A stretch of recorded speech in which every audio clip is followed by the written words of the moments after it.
Hi, I'm Drew Smith Crane. I'm here in my house in Phoenix, Arizona.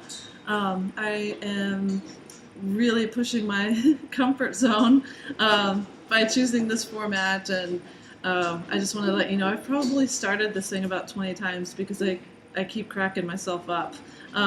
So I apologize if it's a little goofy. I grew up in Texas.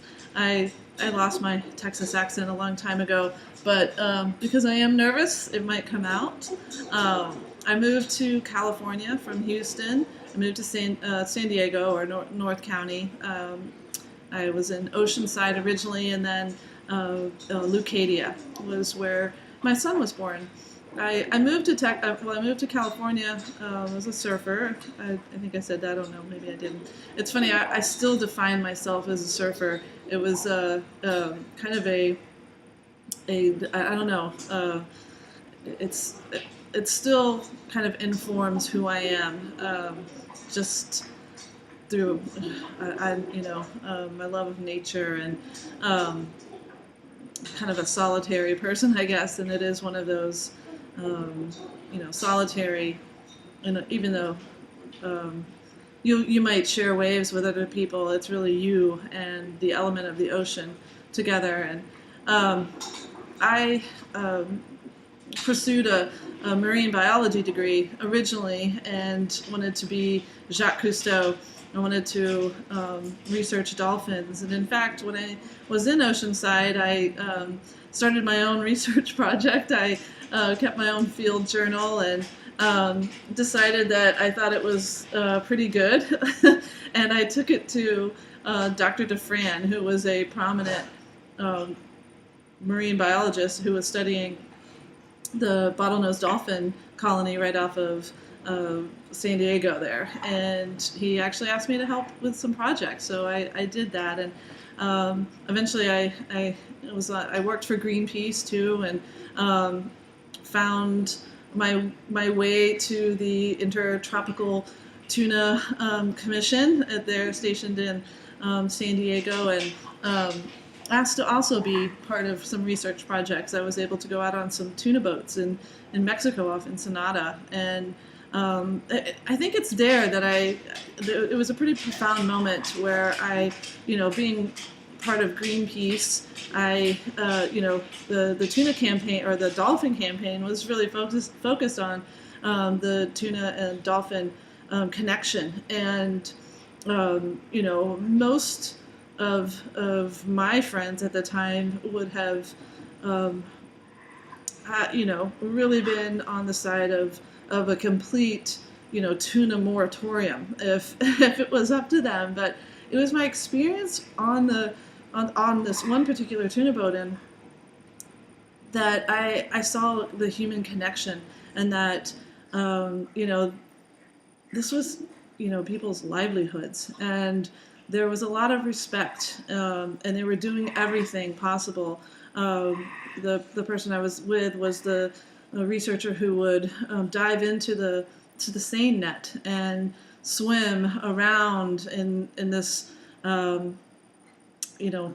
this huge net that was filled with dolphin and tuna and sharks and what have you during what was called the back down procedure, where they would back up the boat basically and drop the back of the net, and this would allow the couple of researchers to direct the dolphins to leave this net. And so this was a protocol at the time, and it's still in effect. But I think it was here where I saw this need for advocacy, and I think that's where I am right now. As a teacher, I teach at a Waldorf school. I'm a trained Waldorf teacher, and I have taught for 9 years. I took a class from fourth grade through eighth grade, and then I took 2 years. I did a first grade and a second grade, and now I'm teaching a sixth grade.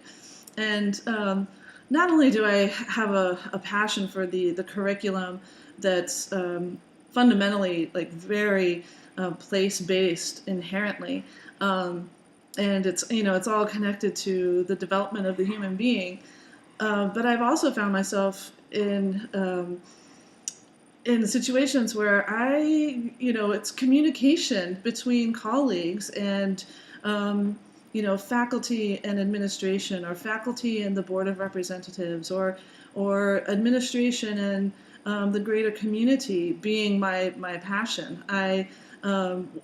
Within Waldorf education, there is a particular style of governance that involves kind of a threefolding of these different realms: the administrative realm, the pedagogical realm, which is the faculty, and also the outer, which would be like a development realm, which could be the board of directors, and that would be that kind of greater outreach into the community through whether it's gifting or funding or kind of an entrepreneurial relationship, kind of like a museum would operate through gifting and honorees, and and it's unique to Waldorf education, but I feel like it's a larger model for society, and it's actually based off of Rudolf Steiner's threefolding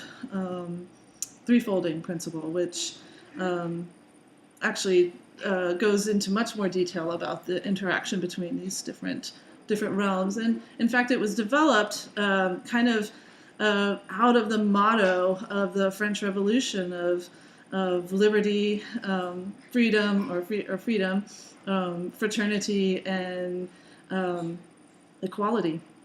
And so this to me is paramount in an educational organization, that there's clarity and that there is autonomy, but yet there's also a flow of communication and real defined responsibilities that enable this type of an organization to exist. It meets all of the realms of a human being, and so that's kind of my perspective. I have worked as a faculty chair at a school that I was most recently at, and I felt that why I was successful in that position was that I really took into consideration a sense of beauty or aesthetics in creating an agenda. Even the agenda itself was beautiful and very artistic. And this kind of set the tone for meetings. And I don't know about you, but I I have difficulty sitting through long meetings without purpose. And it was a strong goal of mine to make sure that meetings were fruitful and purposeful, and that we were prepared for whatever it may be that we were discussing or trying to acquire as teachers. So I'm really excited to be part of this leadership program. I'm also a MAP student. I'm doing a dual degree. It's a creative process, and I'm impassioned by both, and so I feel like it's a great way to combine my strength as a teacher and my strengths as a leader. I have found that Prescott College works really well for me, and just because it's project based, I am able to implement the structures of my courses into my working life and into my home. I feel that it's what I would call soul economy. Everything is working towards, every part of my life is working towards this goal of becoming a leader in my field.